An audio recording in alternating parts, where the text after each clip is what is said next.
stars are right, and that means it's time for another episode of The Whisper in Darkness. I'm your host, the Man from Leng. Thank you very much for joining me today.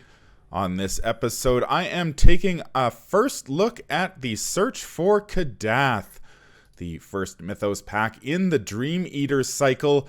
Fantasy Flight Games recently unveiled this pack, which promises an epic adventure across the Dreamlands.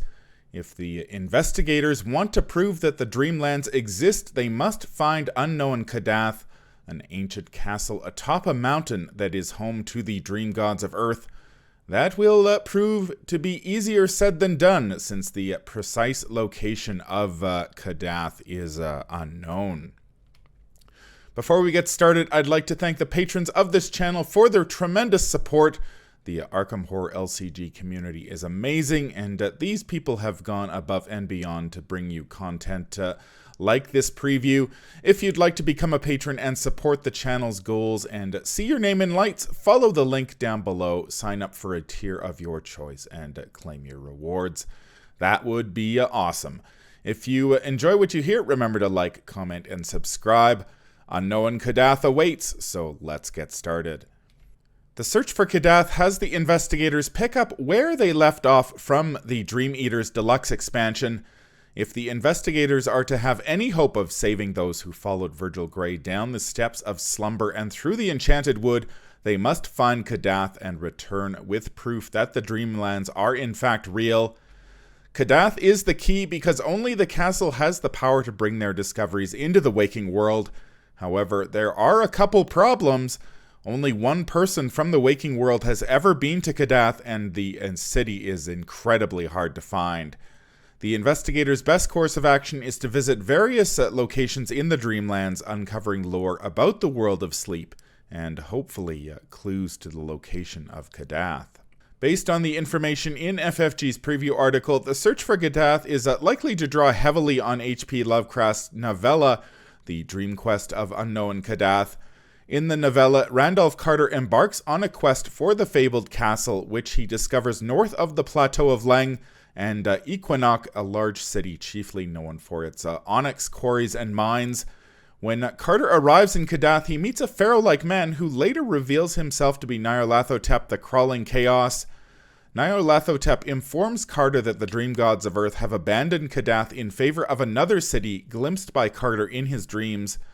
Nyarlathotep offers to help Carter reach the city, but then he tricks the dreamer, sending him spiraling towards Azathoth's court in the center of the universe instead. Fortunately for Carter, he realizes that he is dreaming, and he wakes himself to find himself in his own room in Boston, Massachusetts. Now, I know that Randolph Carter was able to make it to Kadath, but he was one of the most accomplished dreamers the waking world has ever known. Personally, I have my doubts that investigators will reach Kadath in this scenario because the fabled city is so hard to find. The game text on Agenda 1A, Journey Across the Dreamlands, appears to support this theory because it does give investigators the option to resign at any time if they are at a port location and return to the safety of the waking world with the information they've gathered, rather than continue on a fruitless dream quest for Kadath. I wouldn't rule out that they could find Kadath. I just think it may be extremely so difficult that investigators will often take that resign option.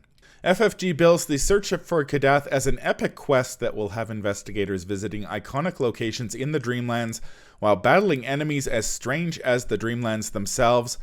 One image in the preview article contains a blue-skinned humanoid with hooves for feet.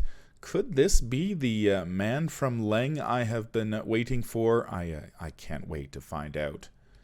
The Search for Kadath will feature veiled locations that will reveal hidden lore once you discover all of the clues on them.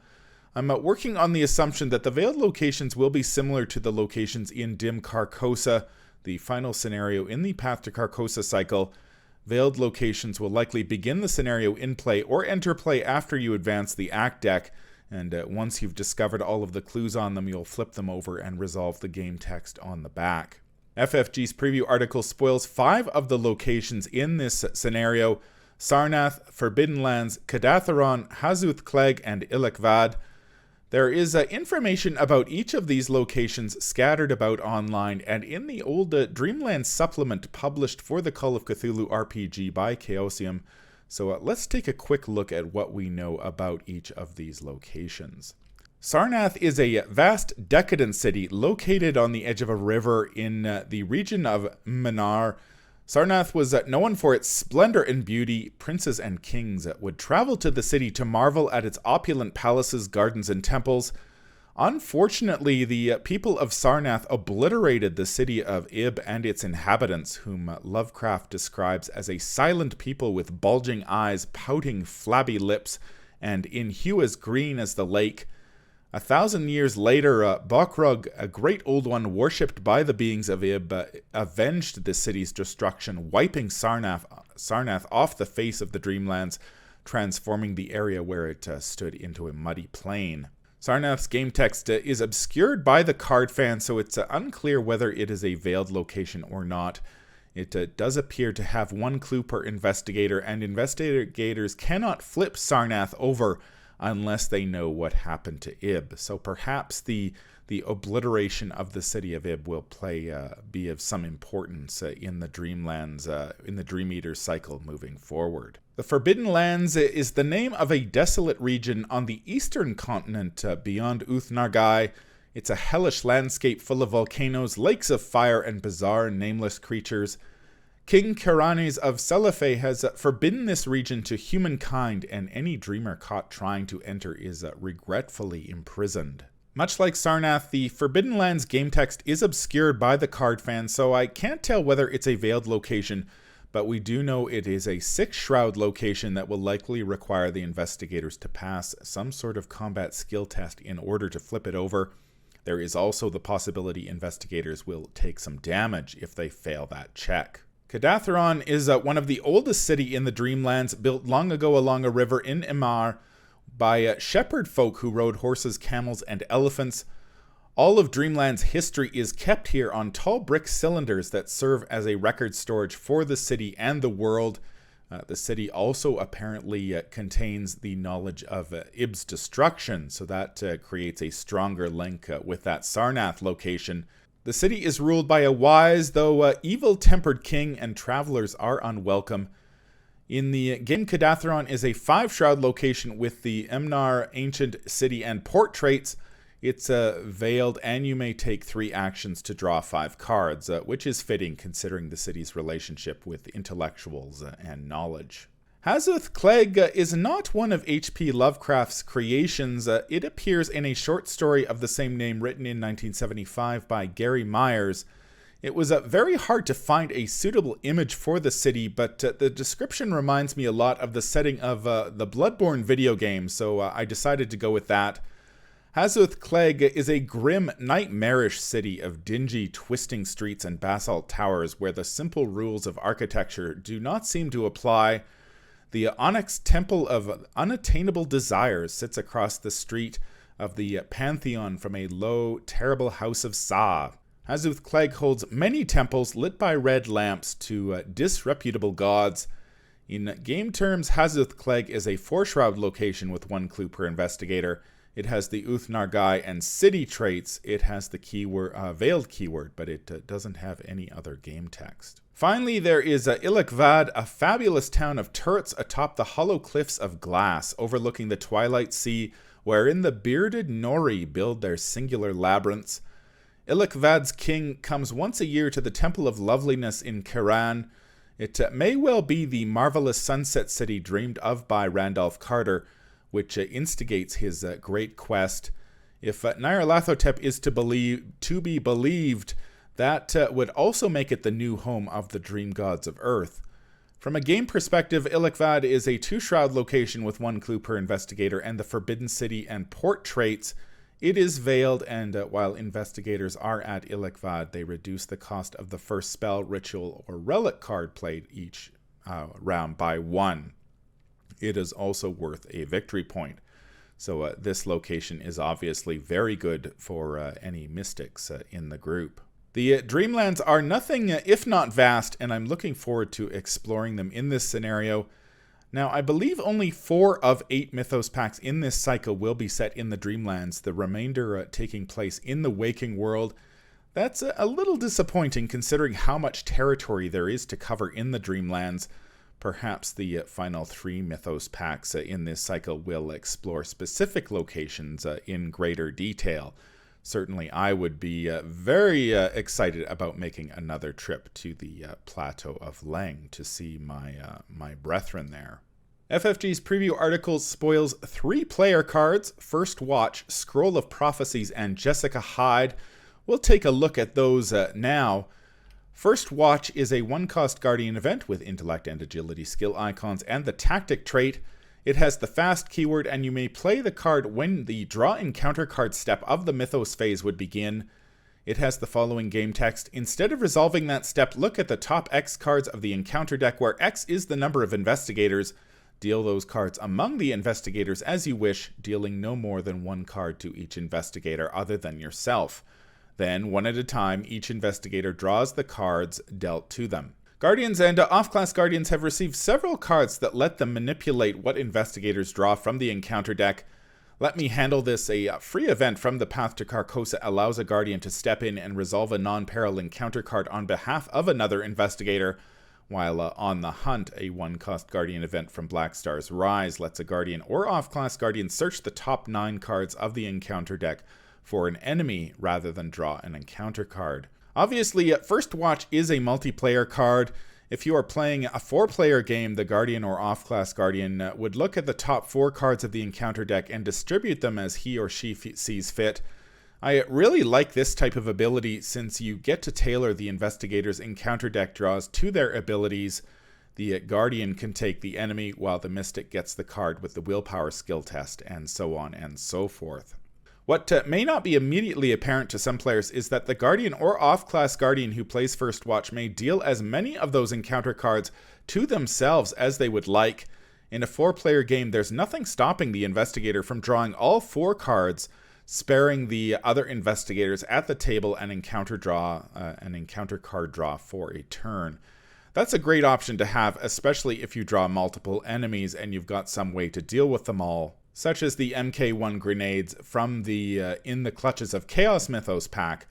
It's a risky play, but at least the investigators know what they're getting themselves into before they draw the cards. I really like First Watch. Encounter deck manipulation is a relatively rare effect in the Arkham Horror LCG, and probably for good reason.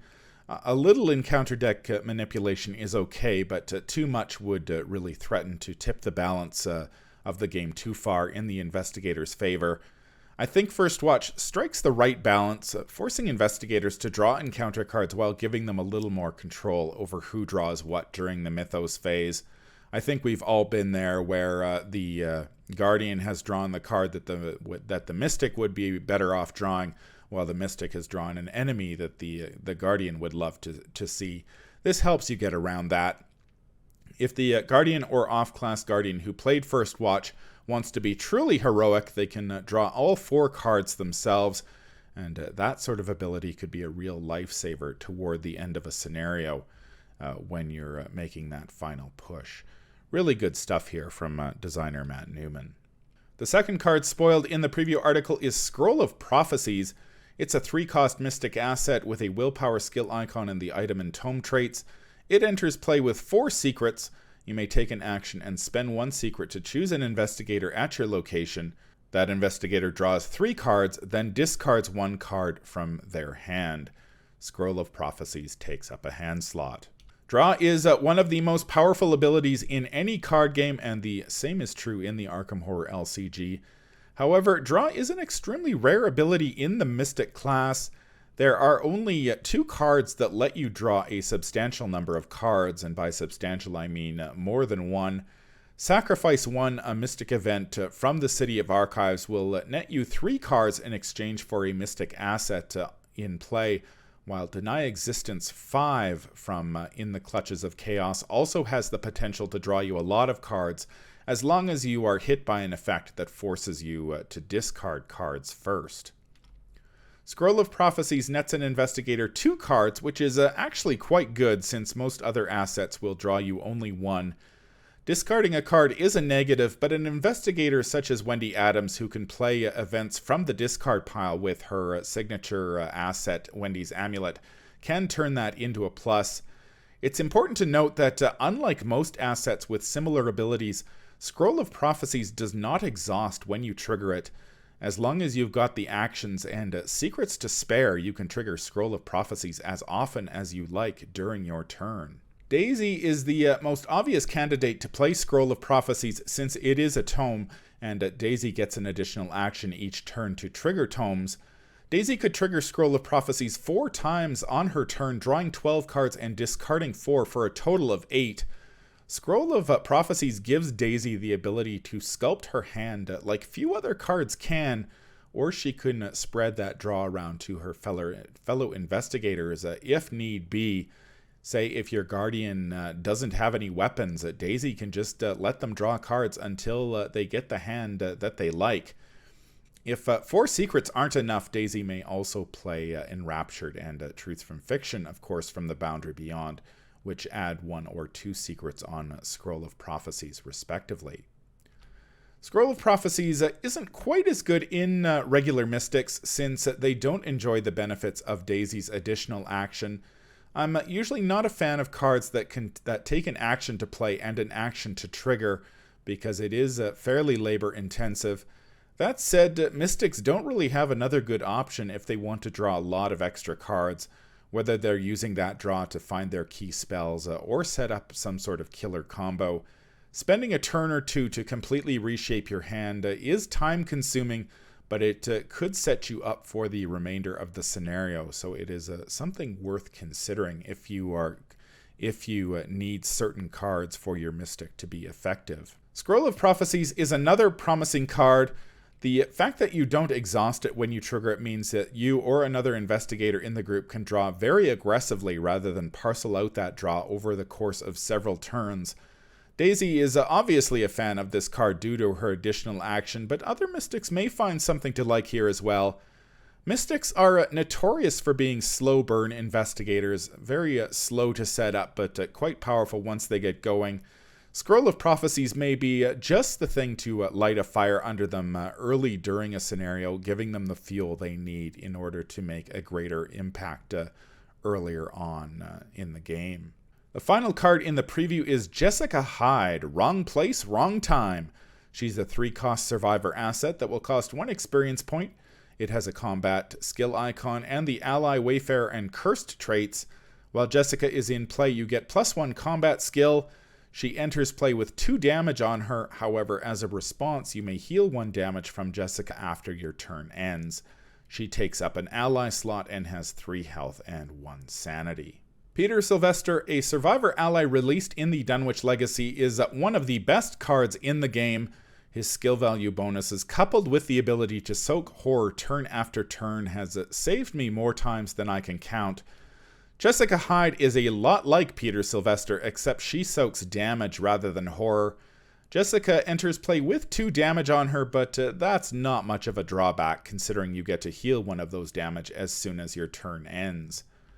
Combat-oriented investigators such as William York and Silas Marsh will really appreciate the combat skill bonus and the damage soak, while survivors and off-class survivors who are a little light in the health department, I'm thinking here of investigators like Calvin Wright or Lola Hayes, will certainly appreciate the ability to soak a little bit of damage turn after turn. Jessica Hyde is another stellar card in this pack. A combat skill bonus and the ability to soak damage turn after turn is a very potent package. Now, survivors do tend to be a healthy lot, so Jessica may not make quite the same impact as Peter Sylvester, but her ability is fantastic nonetheless, and I think she's going to be a great card and a great addition to the game. Now, Jessica's playability will also depend somewhat on the Dream Eater cycle itself.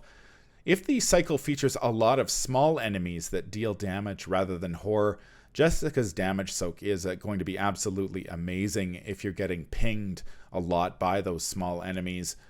Now, some players believe that Jessica's inclusion in this cycle means that Vincent Lee, the Doctor, will be the Guardian Investigator in the Dream Eaters Deluxe expansion. Vincent is expected by most players to be a mirror image of Carolyn Fern, replacing her heal horror ability with the heal damage ability. I guess we will find out in a few short months whether that's the case. Either way, I think Jessica Hyde is poised to make a big splash when she arrives in the card pool later this year. That's going to do it for my preview of the Search for Kadath. The Dreamlands is one of my favorite settings, so I'm really looking forward to exploring it during the Dream Eater cycle.